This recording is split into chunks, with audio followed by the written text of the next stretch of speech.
The 2nd of July 1988 has got to be one of the happiest days of our lives. Jane and I were married in the chapel at the Towers Hospital. I'd had a placement on Abbey Ward. I was allocated to go to Abbey Ward, and I met this young healthcare assistant, or nursing assistant as they were then, who seemed to take a shine to me. I couldn't understand this. I was 29 and still single, and but she seemed to like me.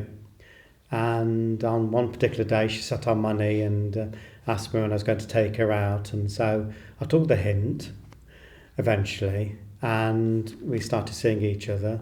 I lived in the staff residence at that time, and although the hospital still have very strict rules about having friends or guests to stay, we did break those rules. And I was warned, actually. I was warned that this was not acceptable. I was a student nurse, and it wasn't acceptable.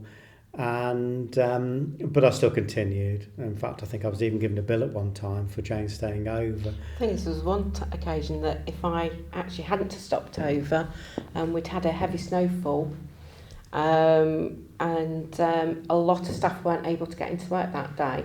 I'd done the late shift, stopped over with Eddy, and I was on the early shift the following day. And I remember waking up and it got this eerie feeling outside because of all the snow we'd had. And I remember thinking, okay, then it's sort of 6 o'clock. We started at 7:30 in those days. So about 6:30, I started making my way over. And fresh footprints in the snow as I walked over from the old nursing residence to Abbey Ward as it was then. And I remember getting to the ward and saying to the staff, look, who's the nursing officer on duty? If there's anyone that needs to go home, I'm ready to start duty. And they sort of asked how I got there. And I said, I struggled. I've really struggled all the way from Groby to get here. And they took me into the kitchen and showed me my footprints through the snow.